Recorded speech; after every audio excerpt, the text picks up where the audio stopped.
What's going on YouTube? Once again, it's Nostalgia Boy and I am back with another video of two classic jerseys out of the Nostalgia Vault, the collection. I know this video is running kind of late. Just been busy with dad life and doing dad life things. But here I am making this video so you guys can continue to see what I have in the vault and the collection. Now, I know I do have on a basketball jersey, but when I woke up today, I decided that I wanted to wear this rookie Jordan jersey, but I'm not showing basketball jerseys. I'm going to be showing two MLB jerseys out of my collection. Both of the jerseys are very popular players, well-known players. And, you know, when you get kind of deep into collecting, they're like jerseys that are highly sought after. You know, I was blessed to get one from a really good friend of mine, and the other one, there's a story to it, and I will get to it when I show it. So let's start.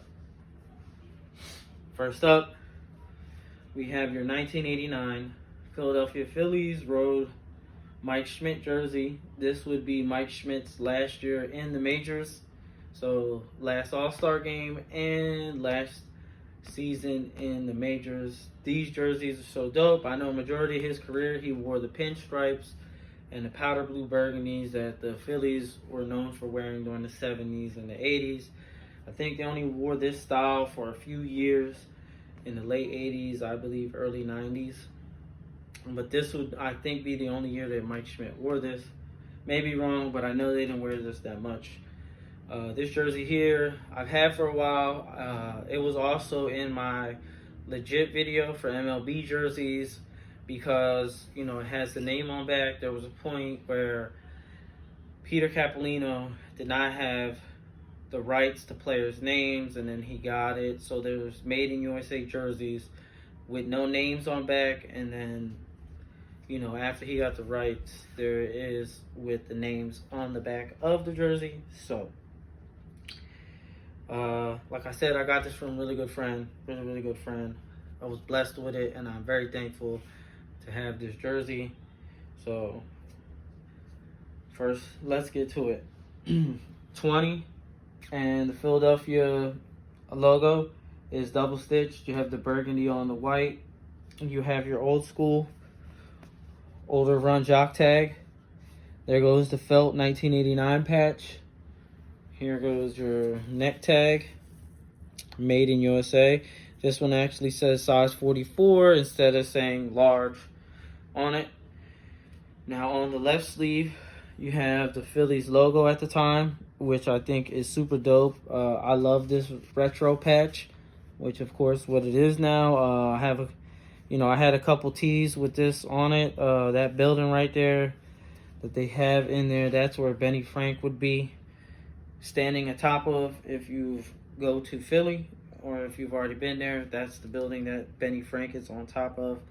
Then of course the All-Star Game patch, 1989, California Angels, Los Angeles Angels, Los Angeles Angels of Anaheim, the Anaheim Angels, and they just need to stick with one name already. But that's where the All-Star Game was played, in Anaheim. California Angels were hosting.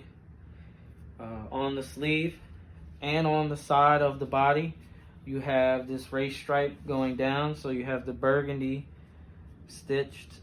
Let me see. Is it? No. So you have the burgundy stripe stitched on, and then you have white stitched separately on the side. And the same thing goes, but you have the race stripe, which is burgundy and white, going down both sides of the jersey. And then on the back, you have Schmidt on a gray nameplate. Schmidt, and the 20 is double stitched in burgundy and white, just like the Phillies in 20 is on the front of the jersey. So, beautiful, classic jersey. I was looking for that jersey for a while, and I was blessed to get that into my collection. And to keep the 89 All-Star Game theme rolling, we have your 1989 Kansas City Royals home, Bo Jackson, this would be the All-Star game where Bo Jackson was MVP. This jersey is just clean. You know, the 80s Royals stuff I really love. I did have a powder blue George Brett from the year that they won the World Series, but I am on the lookout for the Bo Jackson with the Hosmer patch on the side. Love powder blue baseball jerseys, sky blue, light blue, whatever you want to call it. I love them, but I'm looking for the Bo Jackson that has the Hosmer patch. Eventually I'll find it. Now this jersey here is an El Salvadorian run. From my knowledge, they have 3 runs. So there's a Made in USA run, El Salvadorian run, and China run. And a little bit later into this jersey, I will get to what's the difference between those runs. It's not major, but it can be major to some collectors. On the front of the jersey, you have Royals in a cursive script, single stitch. You have 16 single stitch. They're both in that, you know, nice Royals, you know, navy blue, dark blue color, royal blue color, whatever you want to call it.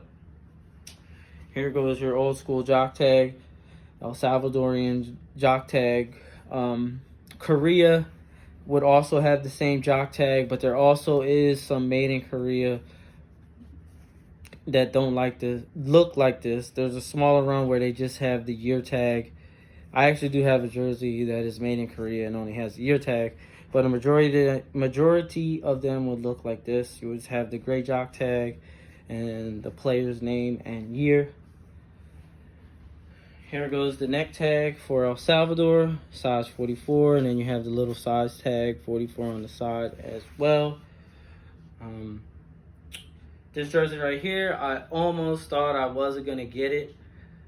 Back in December, I paid for it. There was a collector I got it off of, and he lives in Mexico, and I live in San Diego, and I thought it would have got here pretty quickly, because if I would have drove down, it would only took me like 10 hours to drive down to where he lives, so you wouldn't expect that it would take that long, but it got held at the border at customs for over 4 months.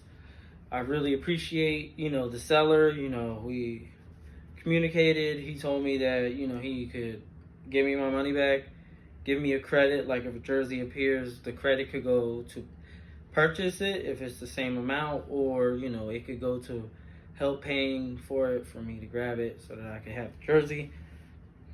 And I did the latter, which is hold out and see if it will make it through customs, and it did. So let's continue on. On the left sleeve, you have the Royals logo crest on the sleeve, just like you saw on the Phillies jersey. And then here you go. On the right sleeve, you have your 89 All-Star Game patch. To the back of the jersey, you have Jackson single stitched, and you have 16 single stitched. Now, I mentioned that there is different runs of this jersey. Now, I know in the Made in USA and the Made in China run, they have the Velcro patch, which would, like, if you're wearing the jersey, it would be right here, and it would basically supposed to keep the jersey flat in this area. But as you can see, there is no Velcro patch there, which the Velcro patch would be more to how they wore it, you know, like the game worn, game issued jerseys would be. But nonetheless, El Salvador run is some of the, you know, greater stuff, materials and stuff that they use, you know, the high quality.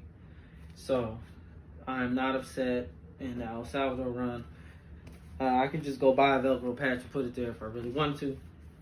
But this jersey is beautiful as is. So that'll be it. I hope you enjoyed the video, basically, which is like your 89 All-Star Game video. One team from the NL, one team from the AL. So both got team patches, All-Star Game patches. They're both very nice, clean, sought-after jerseys. I hope that you appreciate what I showed today, and until the next time, I'm out.